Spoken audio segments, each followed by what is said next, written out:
दैनिक जागरण का संपादकीय डिक्टेशन। गति 100 शब्द प्रति मिनट। स्टार्ट होगा 5 सेकेंड बाद।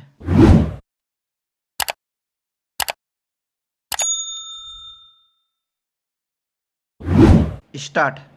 यह अच्छा हुआ कि सुप्रीम कोर्ट ने गैर सरकारी संगठन ADR यानी एसोसिएशन फॉर डेमोक्रेटिक रिफॉर्म्स और तृणमूल कांग्रेस की नेता महुआ मोइत्रा की ओर से दायर की गई इन याचिकाओं पर तुरंत सुनवाई करने से मना कर दिया कि चुनाव आयोग को प्रत्येक मतदान केंद्र में कितने वोट पड़े इसका विवरण 48 घंटे के अंदर सार्वजनिक करने को कहा जाए।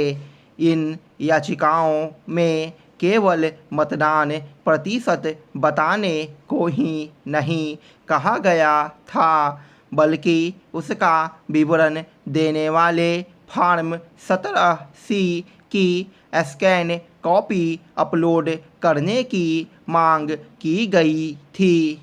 ध्यान रहे कि मतदान के बाद फॉर्म 17C की प्रतियां उम्मीदवारों को उपलब्ध कराई जाती है। आखिर जब ऐसा होता है तब चुनाव आयोग से यह क्यों चाहा जा रहा है कि वह इस फॉर्म की स्कैन कॉपी अपनी वेबसाइट पर अपलोड करें? चूँकि याचिकाकर्ताओं के पास इसका कोई जवाब नहीं था, इसलिए सुप्रीम कोर्ट ने याचिका दायर करने के समय पर भी सवाल उठाए।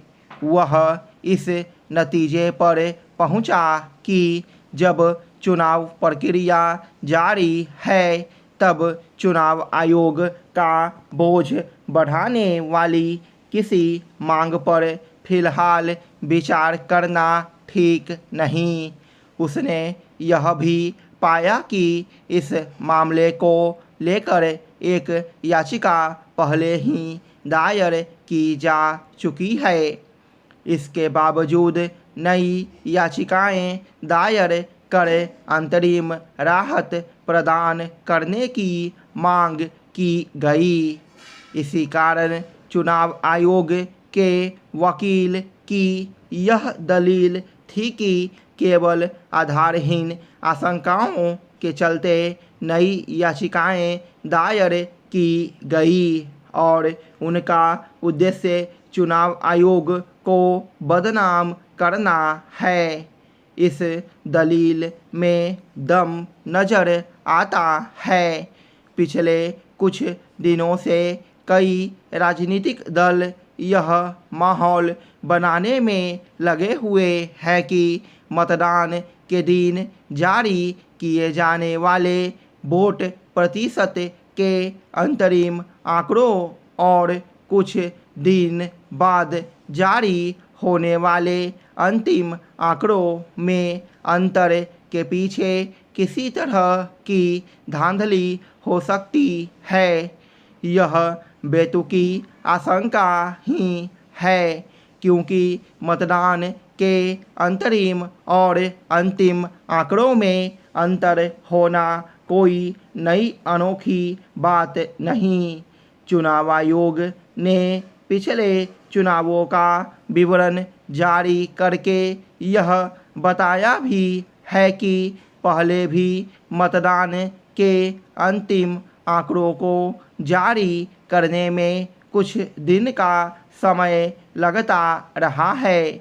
मतदान के अंतरिम और अंतिम आंकड़ों में अंतर को लेकर जो प्रश्न खड़े किए जा रहे हैं उनका इसलिए कोई औचित्य नहीं क्योंकि मतदान प्रतिशत का विवरण प्रत्याशियों के पास तो होता ही है, वह EVM में भी दर्ज होता है। आखिर इस स्थिति में किसी तरह की हेरफेर अथवा धांधली कैसे संभव है।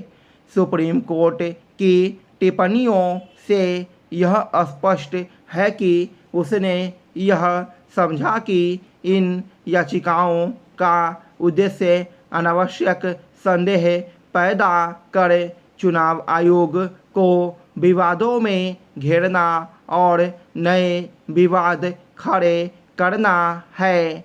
चूँकि यही काम ईवीएम को लेकर किया जा चुका है, इसलिए सुप्रीम कोर्ट ने याचिकाकर्ताओं को झटका देकर बिल्कुल सही किया।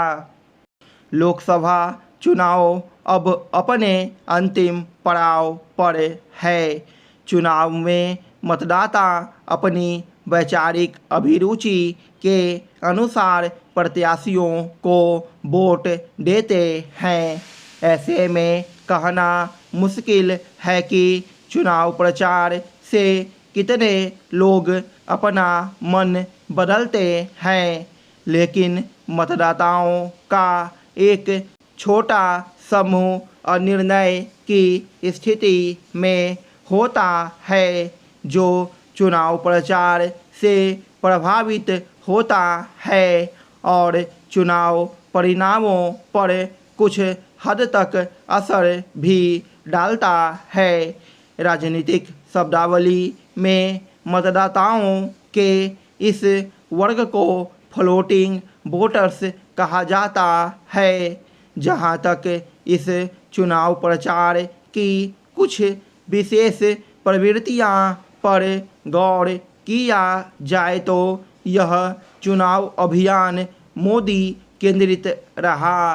प्रधानमंत्री मोदी ने नेतृत्व की इतनी बड़ी लकीर खींची कि इस समय कोई नेता उनके आसपास भी नहीं ठहरता। स्टॉप।